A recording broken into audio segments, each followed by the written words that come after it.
Natalia Bonner, welcome back. I'm so excited to be here today and share this really fun sashing design. So this design, I'm going to be doing a combination of free motion quilting and a little bit of ruler work. You're going to see as I quilt out this design, this is one that could totally be quilted without the ruler work portion.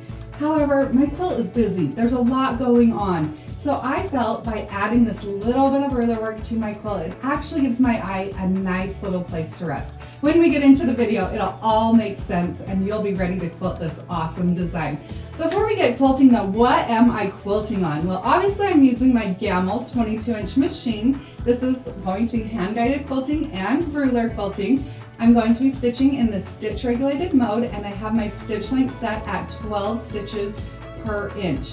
Now, what quilt am I quilting on? I have a brand new class that starts October 1st, a fun, fast class called Let's Stitch Foliage Quilt Blocks.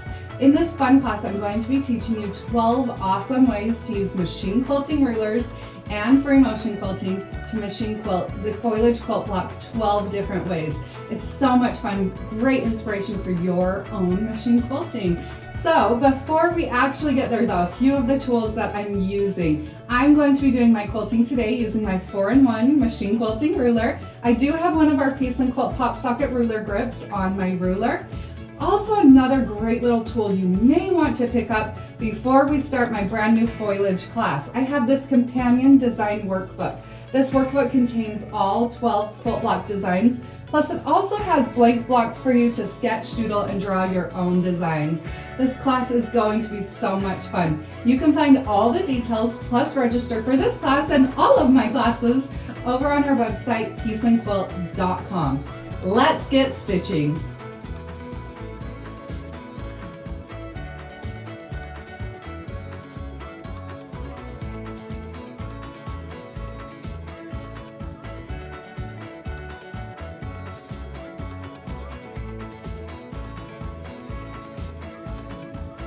This quilt that I'm working on has a 2-inch sashing, which is great, but I want to shrink it down just a little bit to a 1.5-inch sashing.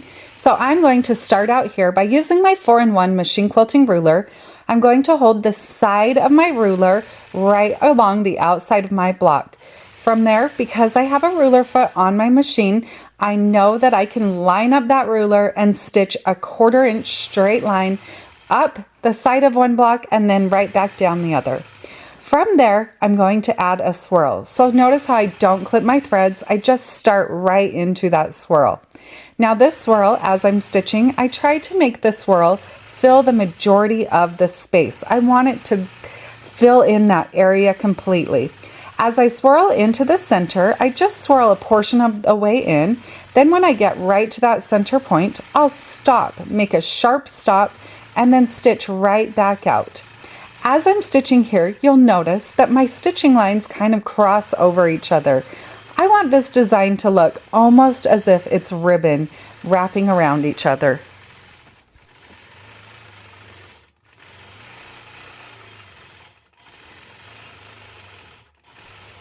Okay, that was fast. Let's move over on the quilt and let's do that one more time. Notice here, I do all of my quilting on a Gamel 22-inch long arm machine. Because of that, as I quilt my sashing, I can only quilt just a bit beyond one block as I go. So right here, I'm quilting just between my blocks, and then I will come back and quilt along the horizontal between my blocks as well. So this is the second sashing coming from the left side of my quilt between my blocks.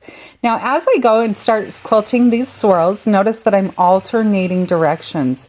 So as I stitch my swirl, I always start my swirl on one side and then end on the opposite side. If you can teach yourself that, making sure you always are alternating directions, you'll end up with a really fun, beautiful design. I love quilting this design in sashings and even shrinking it down to really small, like stop borders. It's such a pretty design.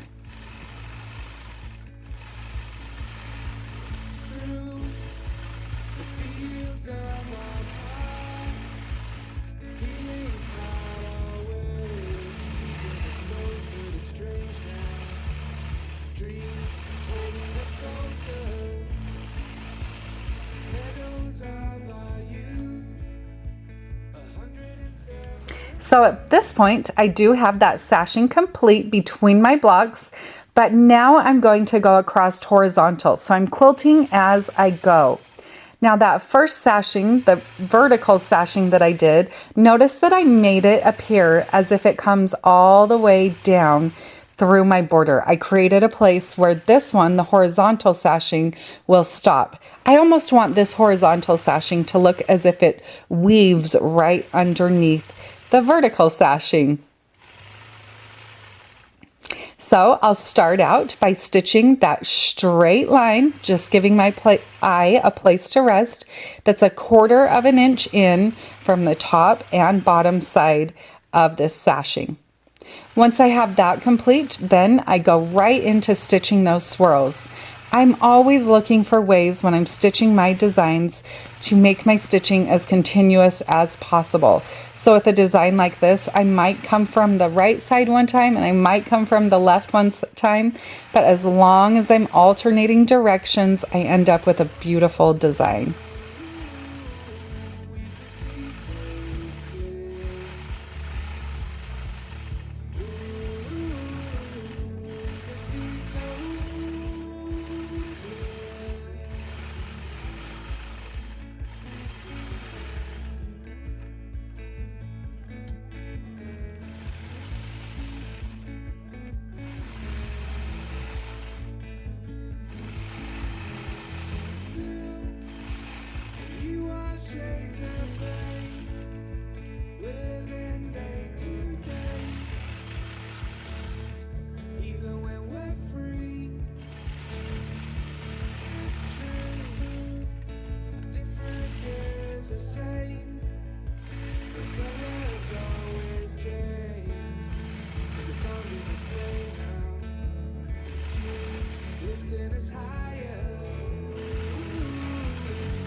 I hope you all found a little bit of inspiration from this fun sashing design. If you quilt it, I would love to see it. Share your quilts in our Piece and Quilt Show and Tell Facebook group. I love to see and be inspired by each of you. And don't forget, you can join me in quilting the rest of this awesome quilt in our brand new class, Let's Stitch a Foliage Quilt Block. Have a great day, everybody.